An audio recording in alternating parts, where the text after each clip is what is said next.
Alô pessoal, estou gravando aqui um vídeo falando um pouquinho sobre física de partículas, tá pessoal?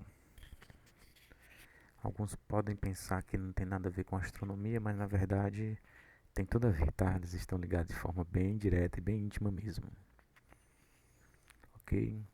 O título da palestra é Escola de Física CERN, conhecendo um pouco da física de altas energias, tá pessoal? Mais na frente eu falo um pouquinho sobre o que é a escola de física. Peço perdão aí por estar falando um pouquinho baixo, mas é porque eu me vacinei ontem contra a Covid, estou aqui nos efeitos colaterais. E é o seguinte, não tem como desmembrar esse assunto de física, tá? Com a evolução do modelo atômico.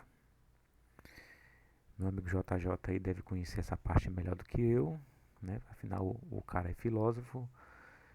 E para começar nosso bate-papo, gente, vamos falar um pouquinho sobre a evolução do atomismo. Tales de Mileto. Tales de Mileto foi o pioneiro no que respeita à procura da origem das substâncias e suas transformações sem recorrer às entidades divinas. Por que eu coloquei ele aqui?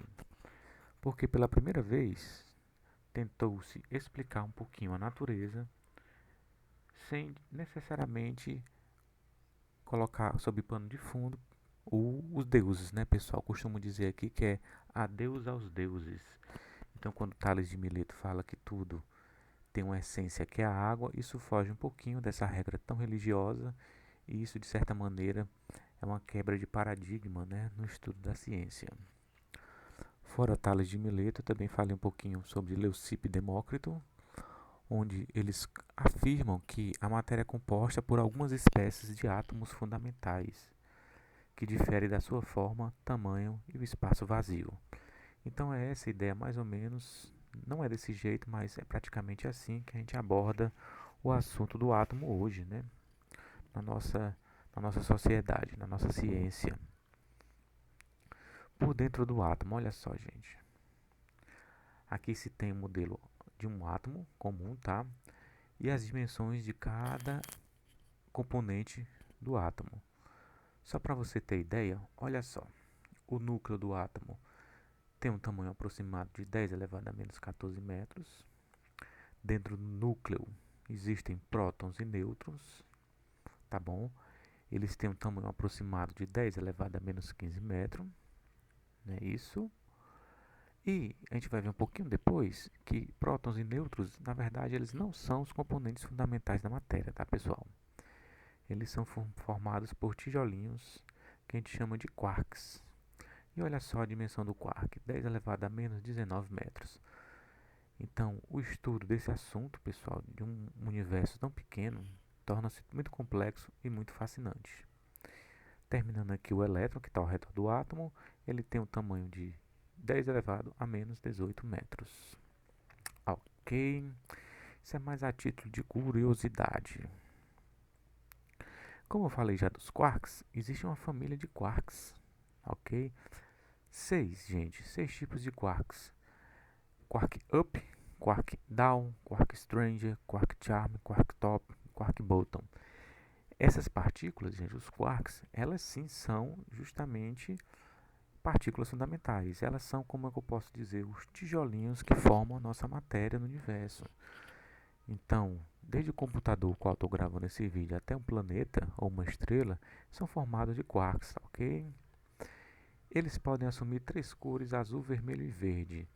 Só uma observação, que quando eu falo que pode assumir essas três cores, não são as cores que a gente conhece de forma natural, aquela estudada na óptica geométrica, tá bom?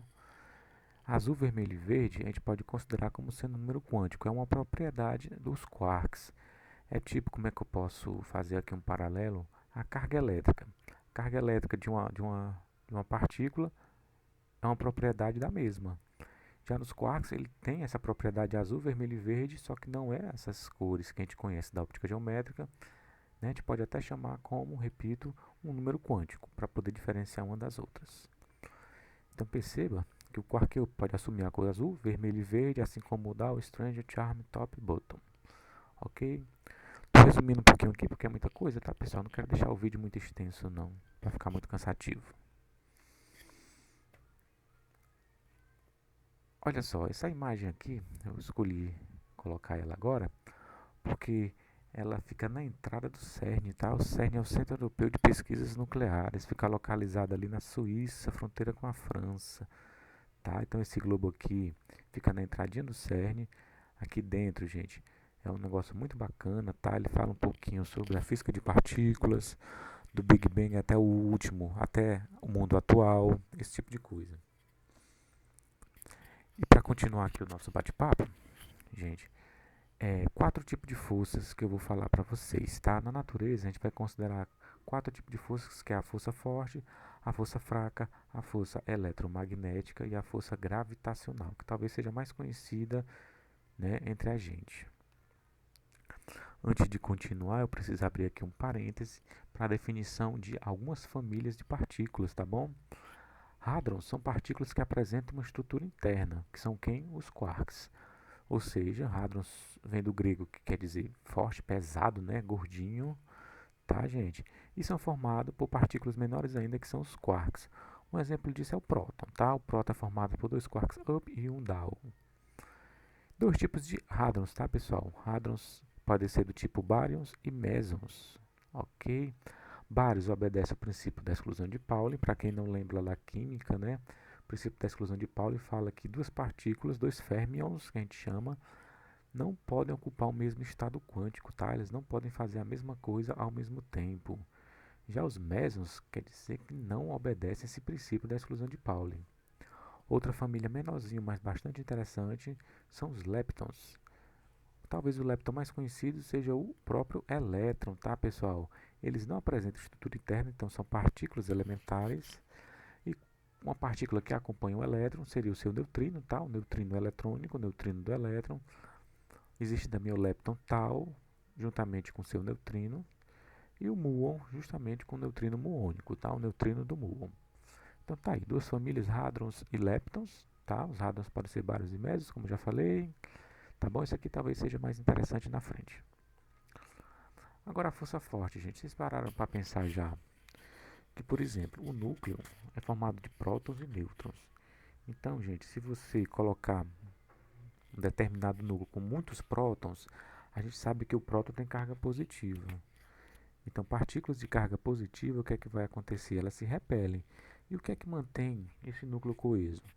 Porque se existem muitos prótons em um núcleo, eles eram para meio que explodir, né? Para se afastar, se repelir. Mas eles se mantêm juntinho lá, tá? Então, olha só, esse desenho aqui, ó, é o desenho justamente de um próton e de um nêutron. Perceba que duas setinhas para cima, ó, que é o quark down, né? Quark up, desculpa, up para cima, e um quark down para baixo, tá bom?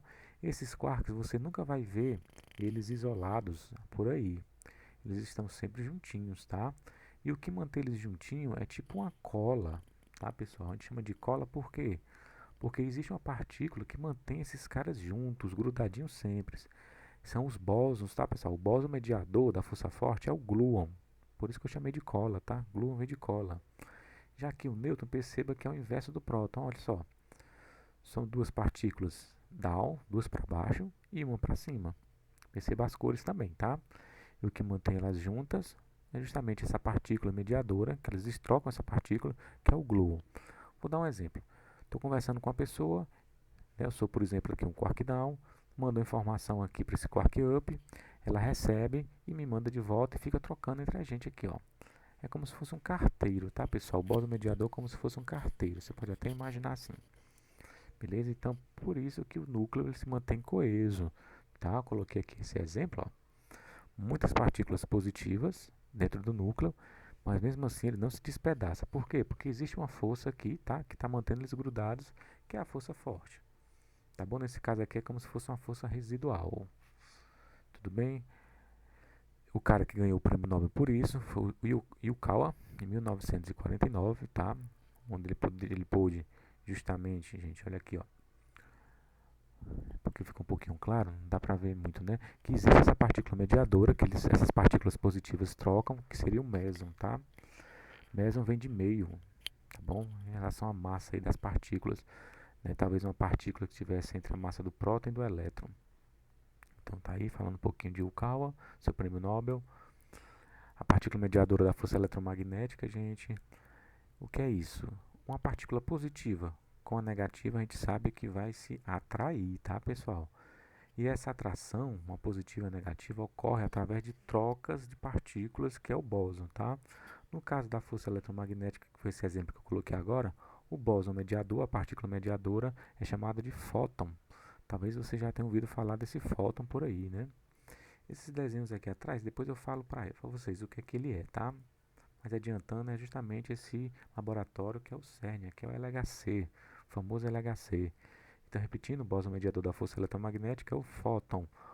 Por exemplo, uma positiva troca fóton com a negativa. Eles ficam trocando esses fótons até durarem justamente essa interação. A força fraca, gente, a gente associa ela a decaimento de partículas. Olha só, eu tenho aqui uma partícula nêutron, um nêutron formado por um up e dois downs, dois quarks down. Ela vai decair e de repente um quark down se transforma num quark up, passando a ficar com dois quarks up e um down, ou seja, um próton. Ou seja, o nêutron decaiu e se transformou-se num próton. Mas não acontece de graça não, tá? Esse decaimento, quando ocorre, emite-se uma partícula, olha só, que nesse caso aqui é o W-, tá? O W é de weak, de fraco. Então, repetindo, a força fraca você associa como uma força de decaimento das partículas, de radioatividade, tá? Esse símbolo aqui é do neutrino do elétron, e esse aqui é justamente o elétron. O que é que isso quer dizer? Que quando o nêutron decai no próton, é emitida uma partícula W-, tá bom? Juntamente com o elétron e o seu neutrino. E os seus bósons mediadores, ou seja, as partículas mediadoras da força fraca, são três. É o W+, W- e Z0, tá bom? Esses são os nomes aqui.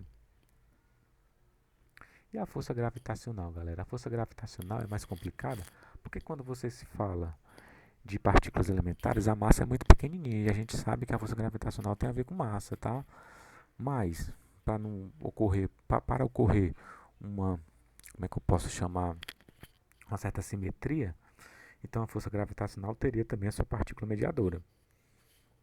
E essa partícula mediadora, ou seja, o bóson mediador da força gravitacional seria o graviton. Ok? Está aqui o Gzinho de graviton. Talvez nunca se detecte essas partículas aqui, justamente pelo que eu falei. Questão das massas das partículas elementares. Aí é o seguinte, física de partículas, beleza. Qual é o maior laboratório onde se estuda justamente essas partículas, gente? É aqui, é o LHC. O LHC é Large Hadron Collider, grande colisor de hadrons. Lembrando que hadrons a gente pode pegar como exemplo prótons e nêutrons.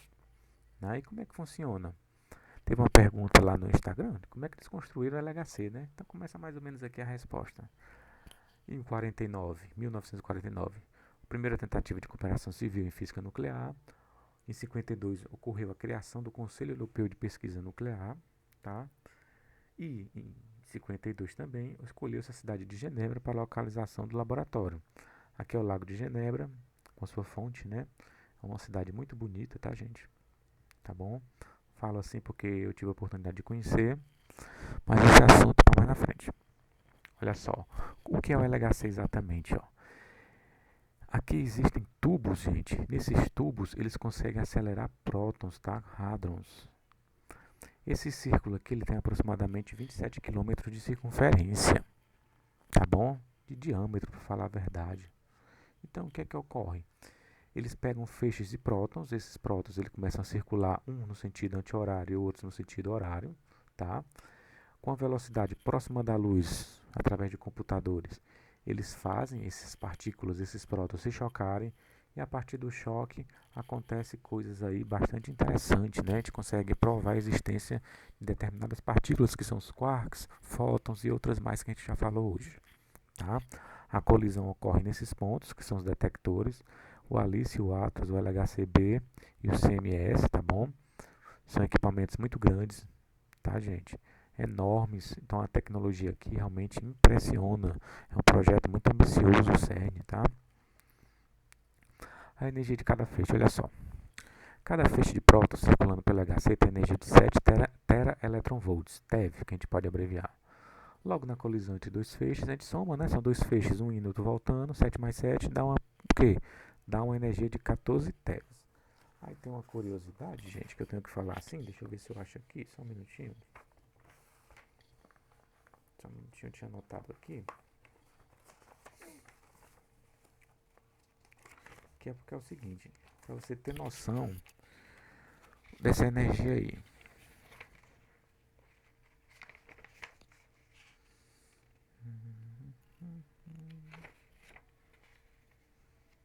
Olha só, tá aqui, gente. Um detalhe interessante.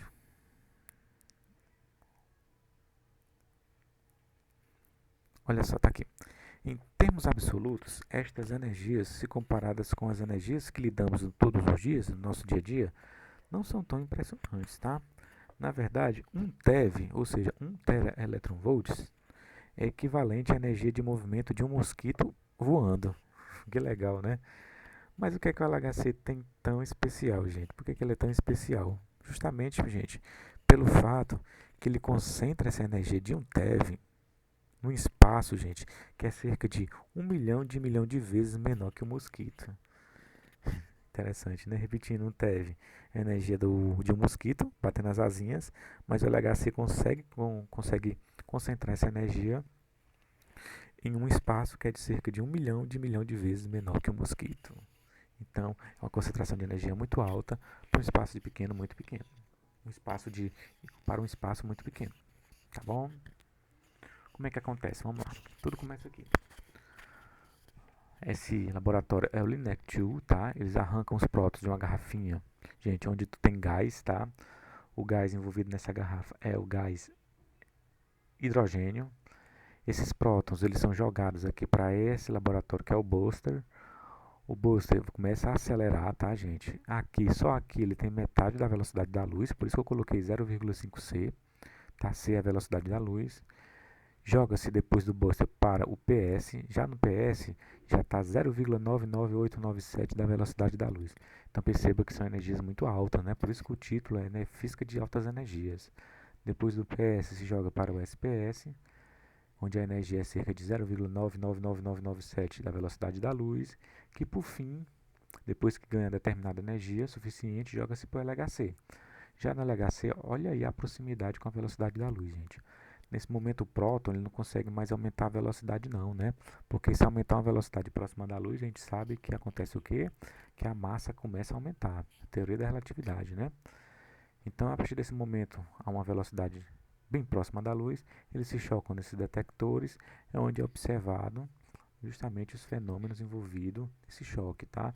E a prova de se encontrar essas partículas que eu venho falando até agora. A máquina são 8 octantes, como você vê aqui, tá bom? O tubo não é curvado, tá, pessoal? O tubo é reto. Aí o que acontece? Ele não é um círculo perfeito, como eu coloquei aqui. É feito de 8 arcos e a curva, porque é o seguinte, ó, se o tubo é reto, gente, a partícula vem reto e a curva é feita através de ímãs, tá? Do campo magnético, tá bom? Então eles controlam a trajetória dessas partículas através de ímãs muito poderosos. Quais são os principais ingredientes de um acelerador, gente? As partículas circulam no tubo de vácuo e são manipuladas usando dispositivos eletromagnéticos, mantendo as partículas em suas órbitas quase circulares. Aqui eu tenho algumas curiosidades. Ó, a circunferência, eu já falei que é quase 27 km. A temperatura do dipolo, olha só, 1,9 Kelvin, muito frio, né? Um frigorífico enorme aqui. São 9.000, quase 10.000 ímãs envolvidos aqui no experimento. A energia nominal a gente já falou que é de 7 TeVs. A distância entre os pacotes é de 7 metros, porque ele pega um pacote e lança no LHC, por exemplo. Depois de 7 metros, né, espera um pouquinho, 7 metros depois lança outro pacote. Cada pacote, gente, desculpa, cada pacote ele tem aproximadamente 1,1 vezes 10 elevado a 11 prótons. Então é muito próton, né, gente? E são aproximadamente 3.000 pacotes envolvendo, né, o experimento no LHC. Beleza? Esse pacote ele dá um número de voltas de 11.245. É muito rápido, né? Velocidade próxima da luz, claro, tem que ser isso. E a colisões por segundo ocorre em 600 milhões de colisões por segundo, né? O campo magnético pelos ímãs se aproxima de 8,83 Tesla, um campo magnético muito intenso, né, gente?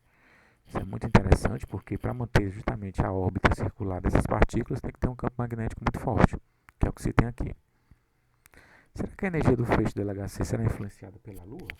A gente sabe, gente, que a Lua ela influencia nas marés, na verdade. E será que ele influenciou também justamente aí nesse experimento? Na verdade, a resposta é sim, tá, pessoal? Olha só, eu também fiz uma anotação aqui para você ter ideia. O fenômeno das marés oceânicas devido à influência da Lua é bem conhecido, a gente conhece, né? Esses astros provocam a subida e descida do nível da água na beira do mar, com um ciclo cerca de 12 horas. Até aí tudo bem. O que acontece? O chão, onde fica aí em Genebra, né, o LHC, também está sujeito ao efeito da atração lunar, porque as rochas que o compõem são elásticas. Olha que interessante. Na lua nova e na lua cheia, a crosta terrestre eleva-se cerca de 25 centímetros da área de Genebra. Interessante, né? Sob efeito dessas marés terreno, este movimento provoca uma variação de 1 milímetro na circunferência do LHC. 1 milímetro parece pouco, mas para um experimento tão específico desse, dá uma diferença bastante grande, tá? Tá bom? Então, deve-se considerar a força gravitacional nesses casos aqui. O que são os detectores, gente? Detectores, como eu falei, é onde ocorrem as colisões, tá? O LHC ele fica a 100 metros abaixo do solo, como a gente consegue observar aqui, tá? Esses são os detectores, que é o ALICE, CMS, LHCb, LHCf, Totem e o Atlas. Essa figura aqui, ó, é uma figura de uma imagem computacional de um choque. Cada trajetória dessa aqui é uma partícula diferente. Perceba que algumas vão mais longe porque são mais energéticas, né? Outras são mais curtinhas, que são menos energéticas. Tá bom? Isso é um evento que ocorreu no SMS, que é justamente esse detector aqui. O ALICE, para você ter ideia, ó, o tamanho é 26 metros de comprimento, 16 de altura e 16 de largura. Massa, tá? É para colocar massa aqui, eu coloquei peso, foi um erro meu, desculpa, de 10 mil toneladas. Fica localizado ali na França, ainda é território francês. O Atlas, ele tem 46 metros de comprimento, 25 de altura e 25 de comprimento. Tem massa de aproximadamente 7 mil toneladas e já fica na localização suíça, tá bom? Em Merin. O CMS tem 21 metros de comprimento, 15 de altura e 15 de largura. Tem massa de aproximadamente 12.500 toneladas, então são coisas enormes, tá, pessoal? Ainda fica em território francês. O LHCb tem 21 metros de comprimento, 10 de altura e 13 de largura. E a massa dele é de 5.600 toneladas, bastante pesadinho, né? E fica localizado em território francês. O LHCf é um pouquinho menor, né? São dois detectores, cada um medindo 30 centímetros de comprimento e 10 centímetros de altura e largura. Fica localizado em território suíço. O Totem já é mais pesadinho, né? Tem massa de 20 toneladas e 440 de comprimento, 5 de altura e 5 de largura. O que a Escola de Física serve, gente? Para você que faz física e começar a dar aula, é uma oportunidade única que você tem de conhecer esses laboratórios, tá? É uma parceria que existe aí, tá, pessoal, entre o Brasil e Portugal, tá? Por isso que o curso começa em Portugal, certo? E seleciona professores justamente de escolas públicas, particulares, IFs, tá bom? Mas que seja do ensino médio, certo?